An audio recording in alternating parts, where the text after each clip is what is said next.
All right, I'm Kyle Levy. This is fifth period, and I'm gonna get right into it. So, my 1950 show was Rat Patrol, Season 2, Episode 3.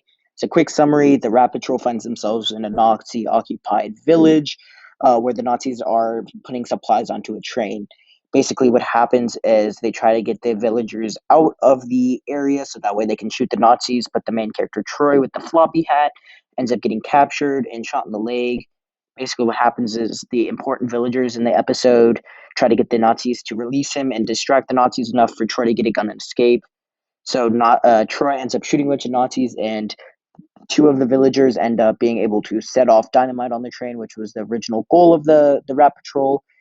One of the villagers dies, but Troy has this really cool scene with the Rat Patrol in a tank where they just blow up the village and we get the villagers to safety. Overall values, obviously, the show glorifies World War II. It shows the Rat Patrol as these courageous, selfless, perfect soldiers and perfect citizens. And there's no deaths on the American side, but they view the deaths of Nazis as like something very unimportant. Relevant factors in the area, obviously, the show set in the time period of World War II. In terms of artifacts and props, the guns that were used in the show looked very accurate to handguns used in the war. Overall analysis is this episode obviously again glorifies war. In reality, the war mainly consisted of large scale mass murdering and not really these small patrols where no Americans died. My 1950 show was The Munsters. I watched season 1, episode 26. As a summary, basically the Munsters get offered money to have their house rented for a weekend, so they go to a hotel, but they struggle with living in the hotel and end up going back to the house early. When they get back to the house, they realize that their home is being used as a party place, and they realize that the people renting it out were actually a band having a house concert. They're kind of mad at first, but then the band plays I Want to Hold Your Hand, and the mom gets really into it and sings this whole really beautiful song. And the end of the episode ends with the band going out after their 2 week, after their weekend trip, and the family reminiscing over them. Values, the show really utilized music during the time. The I Want to Hold Your Hand was a bop and all of that. And they also held the stereotypical suburban family values. Relevant factors in the era, the band in the episode was heavily inspired by the Beatles as they played a Beatles song. They looked like the Beatles and they acted like the Beatles. Artifacts and props, there was a phonograph in there, and there was like the early 50s cars, and a lot of the clothing was very reminiscent of the 50s. There was like the poodle dresses, and the boys had like the matching suits. The Beatles had the matching suits, or like I guess the Beatle look-like band. Overall analysis is that the Munsters had a really cool family dynamic that represented like the suburban family and the move to the suburbs in the 60s or the 50s, I should say.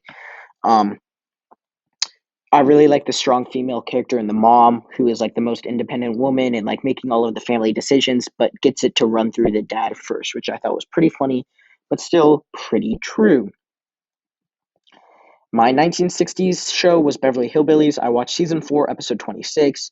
The episode basically starts with the character Jethro trying to fly into space with these really badly built wings and rocket.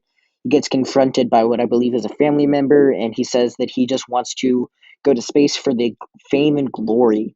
The episode then cuts to this random woman on the streets quitting her day job to become a folk singer, and she explains that she doesn't want to become a folk singer for the fame and glory, but she wants it for the actual art. Jethro overhears fame and glory and convinces the woman to become a folk singing band with him. The episode basically then turns into Jethro, his new manager, and this woman trying to get a folk band together, but Jethro then quits, and the episode ends with him trying to go to space again and actually succeeding in flying to space, which was really funny.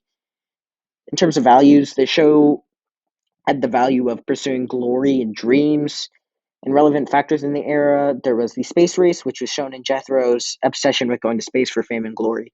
In terms of artifacts and props, there was the guitar that was used that was reminiscent of the folk guitar, which was popular in the era. And overall analysis, the main thing I got of it was the use of pursuing fame and glory is a lot like the United States pursuing fame and glory over the USSR in the Cold War. Additionally, the hillbilly characters were somewhat mocked, which shows how society viewed urban life compared to that of rural life.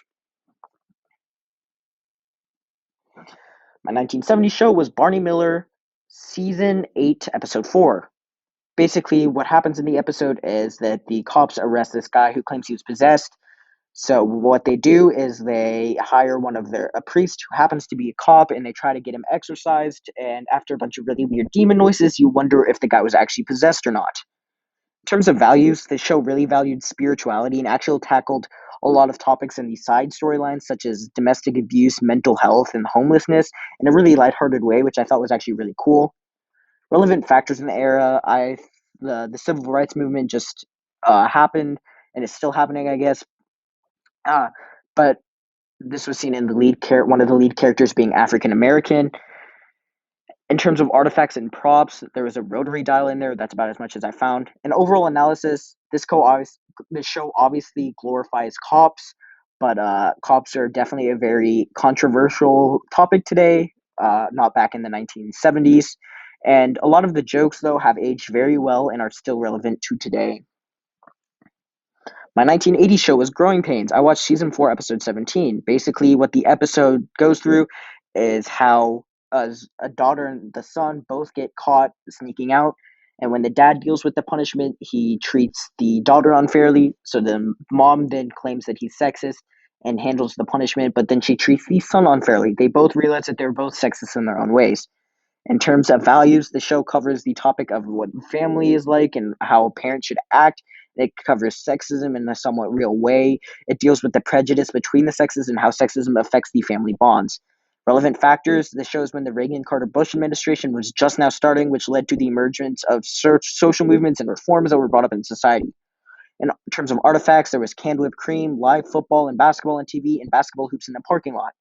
Overall analysis, the show didn't cover too many societal concepts, but overall talked about sexism, like I said, and the role of women in the family and treated them much more equal. That is my project.